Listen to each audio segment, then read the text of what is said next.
Howdy, Zach Ciotti here. Today I've got something a little bit different.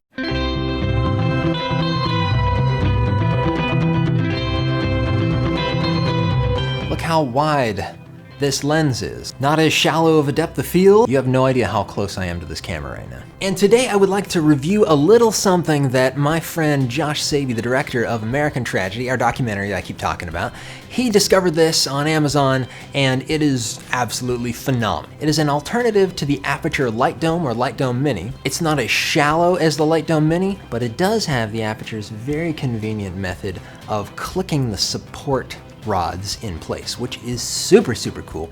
In fact, that's the main attraction to this piece. I'm not gonna do reviews all the time, but every once in a while when I find something that I think someone out there who's trying to be an independent creative, a filmmaker, I'm gonna share something with you. Very frequently, I see the same stuff a little bit cheaper, and I'm gonna share with you going forward on a separate playlist, little reviews that I do about things that would make life generally quite a bit more convenient. When we first started working on American Tragedy, the documentary, there was just a few different lights that we had. Let me show you which ones I'm talking about.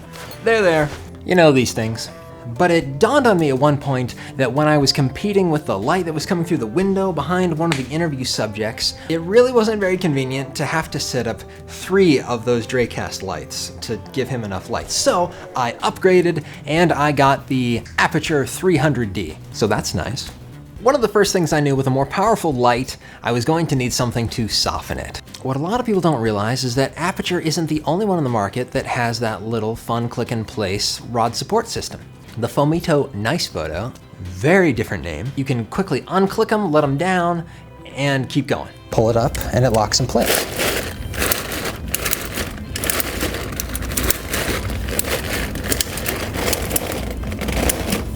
And there you have it. I really love that it comes with multiple different layers of soft diffusion in there, and it comes with that grid that goes on the front that allows even the soft light to be a little bit more directed towards someone's face, and you avoid that splash that happens in the background.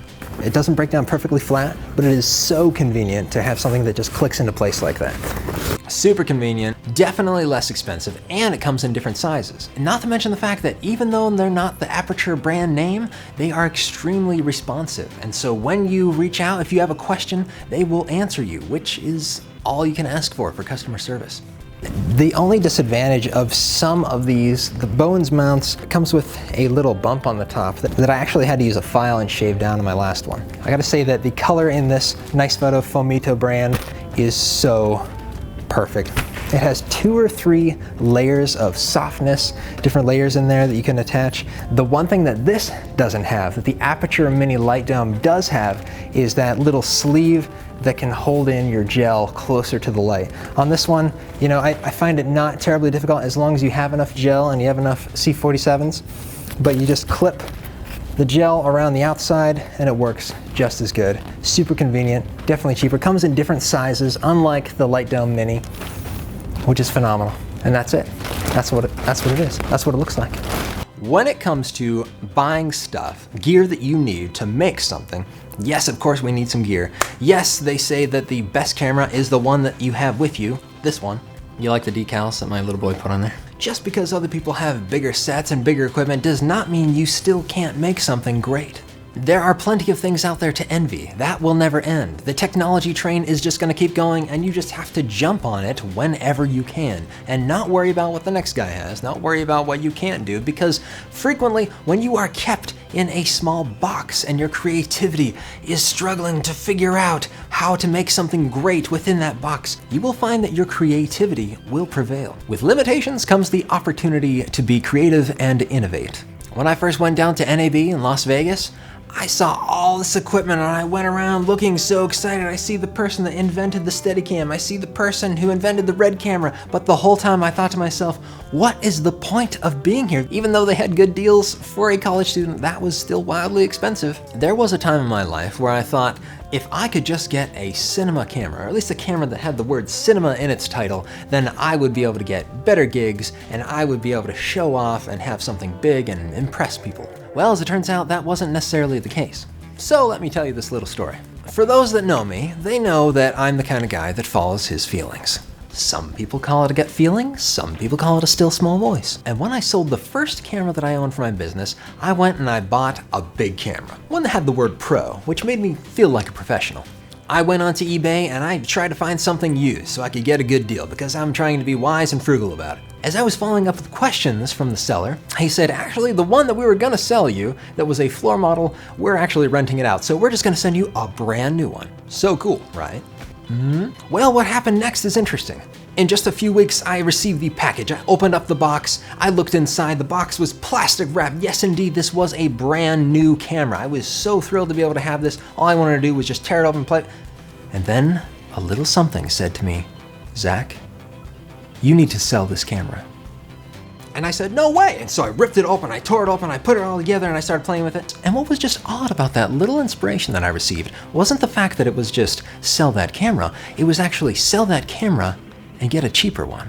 Get a lesser camera. Get a smaller camera. No, I can't do that. I won't be cool anymore. So for about a month, and after having shot with it and traveled around with it a little bit, that voice telling me to sell it was so strong. I remember walking out of my door to my car, just arguing out loud with this. Like, no, why would I sell this? Why would I do this? It just doesn't make any sense. And for those of you who feel like there is a moral compass or a still small voice or a gut feeling out there or something in the universe trying to send you vibes and put you on the right path, this little message is for you.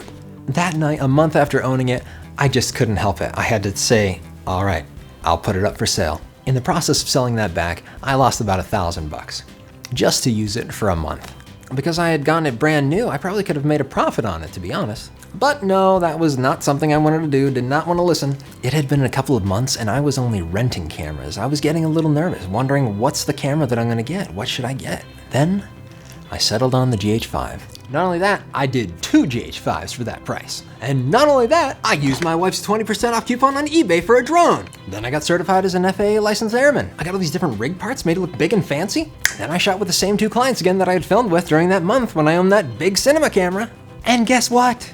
They couldn't tell the difference. For the few clients that exist in the world of video production, even feature-length documentary filmmaking, it is a far less common thing to hear the request for a big cinema camera. Maybe it has something to do with the fact that most people are watching on their phones these days. A lot of things are being streamed these days and they're compressed and you see banding and pixels and other artifacts in the picture. Nevertheless, my business increased and my services expanded and I became a lot more valuable. No, that's not the path for everyone, but if there's a lesson in there for you to learn from, I sure hope you do. If you feel a little something pushing you in a certain direction, and it's not telling you to do anything bad, telling you to break a law, I highly recommend that you follow through. Yes, this is a philosophical, metaphysical sort of suggestion, but that's just the way I talk. Truthfully, you have to ask yourself, is this going to increase my opportunities? Is this something that I absolutely need? Can I make a profit off of it? Can I earn back the money that I spent on it? And if you're gonna do any upgrades, I highly recommend that you do so while your camera still has value. In sum, if you really like the Fomito Nicefoto, there's a link below. Feel free to look into it yourself. On my channel, reviews will be far less frequent than will instructions and tips and tricks. And just so that we're not only watching reviews about products, I will always include a little tidbit of wisdom that I feel like I have gleaned. I truly do believe that industry secrets should not be secret and that we should share and help each other. And if you were wondering, no, I do not intend to just become a YouTuber and stop doing actual work with actual clients, making real movies in the real world. I will continue to show you real behind the scenes of actual productions. This way we can all learn from each other. Please subscribe, like, hit the bell, and make sure that you keep up to date on my latest and greatest tutorials and vlogs. It's been lovely. Work hard, get out there and do the brave thing today, and we will see you next time.